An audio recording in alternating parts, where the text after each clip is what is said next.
Budget उन्होंने पेश किया, हमारे एलओपी ने उस बजट के बारे में बताया, वो मैं फिर से रिपीट करूंगा तो उसकी कोई आवश्यकता नहीं है। बजट में जो उन्होंने मैनिफेस्टो में घोषणाएं की थी वो घोषणाएं कहीं है ही नहीं है। जो उन्होंने AAY को बिजली में दे दिया और 10 किलो राशन उन्हीं को दे दिया, ऐसा तो उनका मैनिफेस्टो नहीं था। बाकी सारे में वो साइलेंट है। इसलिए मुझे लगता है कि कल हमारे एलओपी ने, सुनील शर्मा जी ने बड़े विस्तार से उस विषय पर अपनी बात रखी है, उसको रिपीट करने की आवश्यकता नहीं है। पार्टी का एक दृष्टिकोण, पार्टी का एक लाए अमल, वो कल हमारे सुनील शर्मा जी ने मीडिया के सामने रखा है, आपको भी उसकी मिली है। लेकिन मैं आपसे ये ज़रूर कहूँगा कि ये बजट जो हम एक्सपेक्ट करते थे कि जो उन्होंने मैनिफेस्टो में बातें की थी, हम 12 सिलेंडर देंगे, ऐसा कुछ नहीं है। और 1 रुपया और 2 रुपया पेट्रोल में, डीजल में बढ़ा देंगे और एविएशन फ्यूल में भी 5% बढ़ा देंगे। तो ये और महंगा करने वाली बात है। सस्ता करने वाली बात तो दूर रही, और महंगा करने वाली बात है। ऐसा मुझे लगता है कि उनके बजट में कोई ख़ास चीज़ नहीं है। कुछ स्कीम्स जो उन्होंने बताई है वो तो केंद्र की स्कीम्स है, उन केंद्र के स्कीम्स को उन्होंने बताया कि हम करेंगे, लेकिन वो सब स्कीम्स केंद्र की है।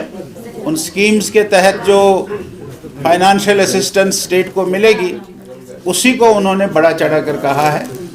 हम इससे, इस बजट से मुझे नहीं लगता है कि हमारे जम्मू कश्मीर की आवाम वो खुश होगी, जम्मू कश्मीर आवाम को कोई संतोष मिला होगा इस बजट से, ऐसा इस बजट में कुछ नहीं। सर, कुछ एमएलएज ने आज क्वेश्चन एक रेज किया है कि श्रीलंका ने एक क्रिकेटर को जमीन अलॉट की गई है कुटवा में, तो किस तरह से आप देखते हैं? उन्होंने काफी क्वेश्चन उस पर रेज किए हैं कि ये किस तरह से हुआ है। ये क्या है कि ये सारी चीज़ें, इसको ये एक दूसरी रंगत देना चाहते हैं विषयों को।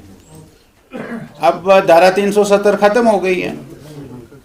अब जो धारा 370 ख़त्म होने के बाद प्रोविजंस आए हैं, उन प्रोविजंस के तहत कुछ भी हो सकता है, कुछ भी कर सकते हैं। ऐसा नहीं है कि हम उस प्रोविज़न को नहीं इस्तेमाल कर सकते हैं कोई भी व्यक्ति, लेकिन वो तभी वो कर सकता है जब उसके पास डोमिसाइल होगा।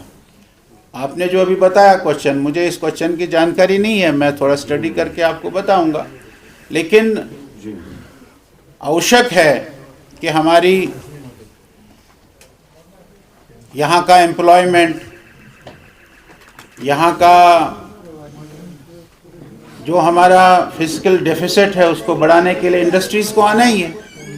तो इंडस्ट्रीज़ जब आएंगे तो कुदरती बाहर के लोग इंडस्ट्री के नाते यहाँ आएंगे। अब जो अपना इंडस्ट्री यहाँ लगाएगा और 50 साल 100 साल यहाँ रहेगा, उसको रहना भी है ना। वो इंडस्ट्री कोई दिल्ली से या मुंबई से या चेन्नई से थोड़ी चलाएगा, उसको यहाँ रहना भी है। उसको रहने के लिए तो आपको एलो करना पड़ेगा, हमको एलो करना पड़ेगा। इसमें कोई नई बात नहीं है। मुझे लगता है कि ये ऐसे ही अननेसेसरली जो क्वेश्चंस रेज करने का विषय है, मुझे इसमें कोई सच्चाई नहीं लगती। कोल सर, मेरा क्वेश्चन है, व्हेन वी टॉक अबाउट अगर देखा जाए स्पेसिफिक वाईसीसी क्लास जो कल हमने देखा इलेक्ट्रिसिटी को लेकर, एक स्पेशल तबके के साथ स्कीम को जोड़ना, what is your response on that? नहीं, हम तो उसको स्वागत करते हैं, उन्होंने उसके साथ उसको जोड़ा। लेकिन हम तो ये कहते हैं कि उनकी जो कमिटमेंट थी वो तो हर एक को 200 यूनिट्स फ्री देने की बात थी। हम ऐसा नहीं कह रहे हैं कि भाई उनको दिया तो क्यों दिया, हम उसका स्वागत करते हैं कि उन्होंने अंत्योदय के परिवारों को ये दे दिया। लेकिन अंत्योदय के परिवार कितने हैं? गांव में एक होगा भैया, 2 होंगे। हमारा ये है कि भाई उन्होंने जो कमिट किया था कि हम सबको 200 यूनिट्स फ्री देंगे, वो 200 यूनिट्स फ्री लोगों को नहीं मिले। हमारा ये कहना है। शुक्रिया सर। ये बताइए, जिस तरह से सीएम का कहना है कि जो पीओके है उस पर बात हो रही है और उसके हक में हम अगर पीओके को नहीं, वो तो उसने तंज की बात नहीं हो रही, ये तो तंज में उसने कहा है। मैं उसके उस तंज वाले स्टेटमेंट से सहमत नहीं हूँ। ये तंज करने वाली बात नहीं है। उसका भी उतना ही हक जम्मू कश्मीर पर है जितना मेरा है। वो उतना ही रेस्पॉन्सिबल जम्मू कश्मीर के जितना मेरा है। वो ये कहे कि भाई आपको कौन रोक रहा है पीओके को लेने के लिए, ये एक तंज वाली बात थी जो मुझे नहीं लगता कि इस स्टैचर के नेता को देनी चाहिए, इस स्टैचर के हमारे चीफ मिनिस्टर को देनी चाहिए कि आपको कौन रोकता है।